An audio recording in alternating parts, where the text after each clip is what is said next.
Hey everybody, this is Green Spud Trades, and today I want to do a quick analysis of the stock market, where it's at, where it's been, and where it might be going, as well as a few interesting stocks that I'm tracking over the last week. So the first observation I want to make about the stock market is that right now it seems to be full of contradictions in the price action.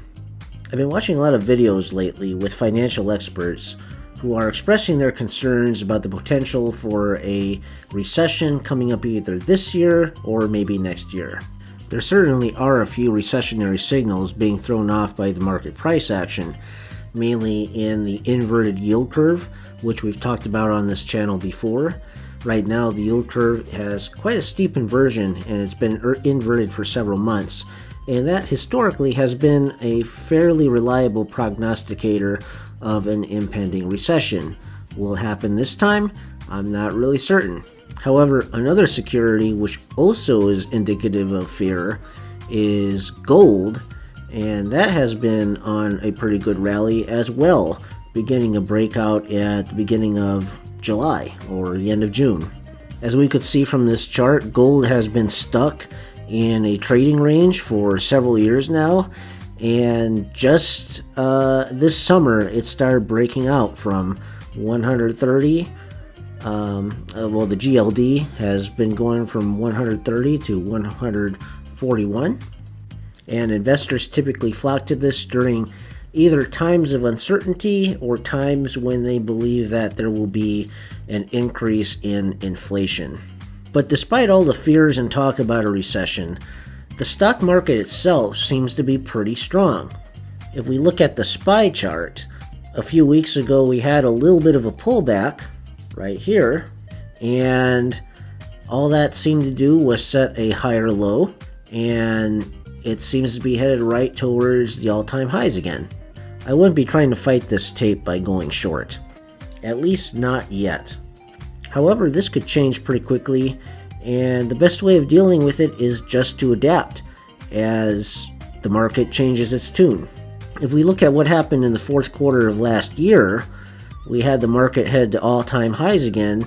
It was smooth sailing, and then when it went down into a 20% decline pretty quickly.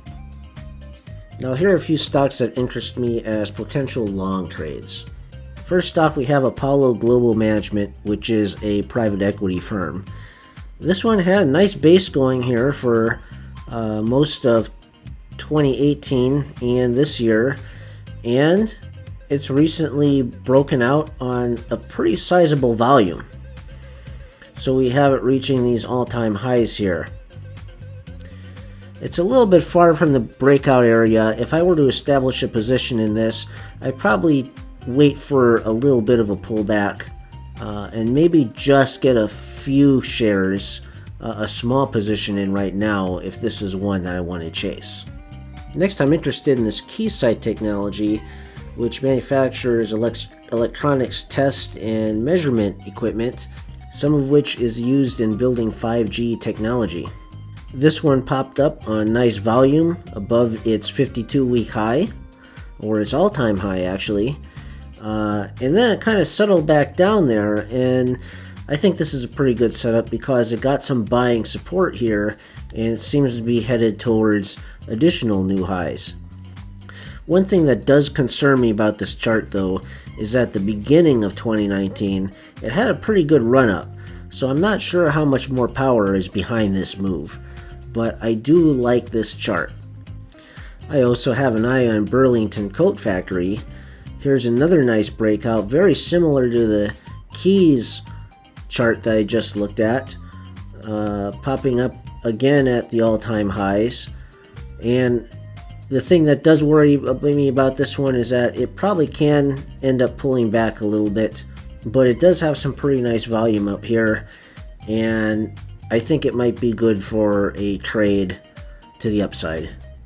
Guidewire Software is another one that broke out this week.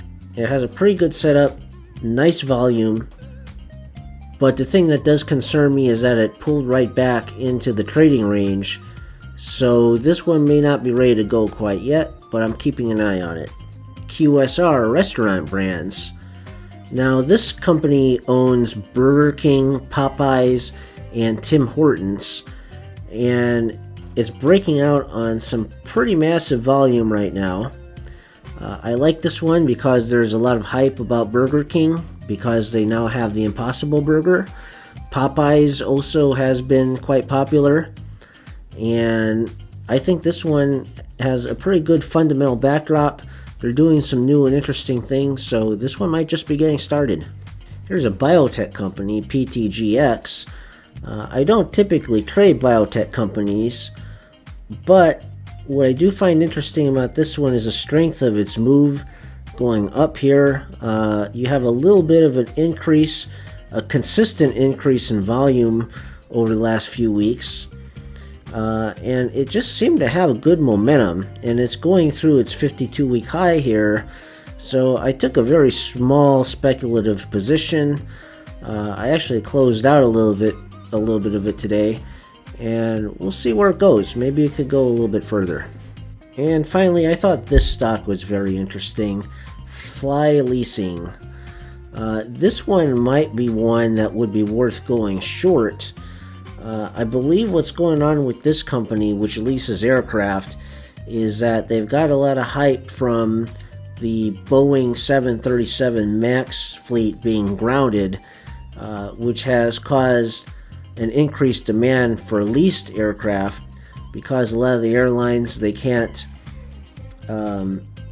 fly their 737s, so they need some extra planes to take on that capacity, which is a tailwind for this stock.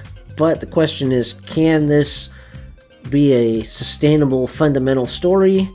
I'm not really sure. It does seem to have gone parabolic here over the last few weeks with a lot of volume. This would be one that I would be looking for signs of short. And as you can see here, it seems to have broken the uptrend line. So I just find this to be a very interesting chart that I'm looking at. So that wraps up my market update. Keep in mind that everything that I say here is just for educational and discussion purposes and is not meant to be a recommendation to buy or sell any stocks. See you next time.